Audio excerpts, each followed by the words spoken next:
আপনি কি জানেন আমরা যে খাবারটি খাই তা হজমে 6 থেকে 8 ঘন্টা সময় লাগে এবং পাচন প্রক্রিয়ার মাধ্যমে গড়ে একজন মানুষ প্রতিদিন প্রায় 2 লিটার গ্যাস উৎপন্ন করে।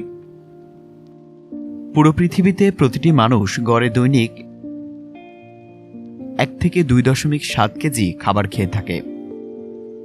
আমরা যে খাবারগুলো খেয়ে থাকি তা পাচন প্রক্রিয়ার মাধ্যমে হজম হয় সে বিষয়ে কম বেশি আমাদের জানা আছে।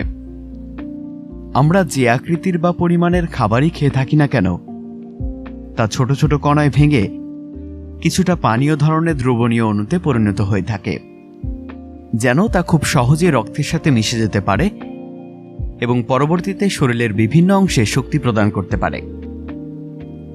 পাচন প্রক্রিয়াটি হয়ে থাকে কিছু ধাপে ধাপে, যা মুখ থেকে শুরু হয়ে মলদ্বার পর্যন্ত প্রায় 25 ফুট লম্বা পরিপাকতন্ত্রের মাধ্যমে খাবার হজম করে থাকে। যে কোনো খাদ্য চিবিয়ে খাওয়া পাচন ক্রিয়ার সর্বপ্রথম ধাপ। এই ধাপে আমরা দাঁত দিয়ে খাবার চিবিয়ে বড় খাবারটিকে টুকরো টুকরো করে।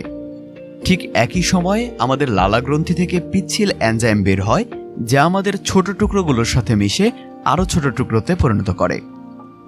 মজার বিষয় হলো আমাদের এই লালাগ্রন্থিগুলো প্রতিদিন প্রায় 1 থেকে 2 লিটার লালা তৈরি করে থাকে। খাবারের এই ক্ষুদ্র পিচ্ছিল কণাগুলোকে আমাদের জিহ্বা ভেতরের দিকে ঠেলে দেয়। এই প্রক্রিয়াটিকে আমরা বলে থাকি গিলে ফেলা বা সোয়ালোয়িং। খাবারগুলো গিলে ফেলার সাথে সাথে তা একটি লম্বা পাইপের মতো নালী দিয়ে গমন করে থাকে।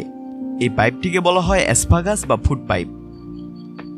খাবারের ছোট কণাগুলো ফুড পাইপ থেকে সরাসরি পাকস্থলীতে চলে যায়, যেখানে খাবারগুলো প্রায় 4 ঘন্টার মতো থাকে।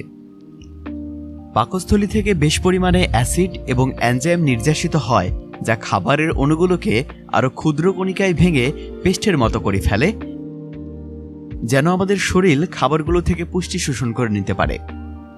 পাকস্থলীতে থাকা অবস্থায় এই অংশটি মূলত 2টি কাজ করে থাকে। 1, পাকস্থলীতে উপস্থিত পেপসিন এক ধরনের এনজাইম যা প্রোটিনগুলোকে খাবারের পেস্টের চেইন থেকে ভাঙে। 2, পাকস্থলীতে থাকা খাদ্যরস ক্ষতিকর ব্যাকটেরিয়াগুলোকে মেরে ফেলে এবং শরীরে রোগ প্রতিরোধ করতে সহায়তা করে, যেন আমরা সহজেই অসুস্থ না হই। পরবর্তী ধাপে খাবারগুলো ক্ষুদ্রান্তে চলে যায়। এ সময় আমাদের যকৃৎ বা লিভার এবং অগ্নাশয় বা প্যানক্রিয়া থেকে প্রচুর পরিমাণে রস নির্যাসিত হয়, যা খাবারের পেস্টগুলোকে আরও ক্ষুদ্র কণায় ভাঙে। লিভারে নিঃসৃত পিত্তরস খাবারের পেস্টগুলো থেকে ফ্যাটগুলোকে ভাঙে এবং অগ্নাশয়ের অন্যান্য এনজাইমগুলো যে কোনো ধরনের খাবার হজমে সহায়তা করে।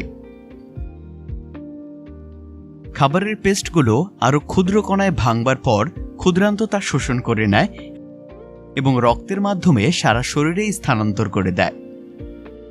খাবারের যে কণাগুলো ক্ষুদ্রান্ত শোষণ করে নেয় সেগুলো ধীরে ধীরে বৃহদাতন্ত্রে চলে আসে।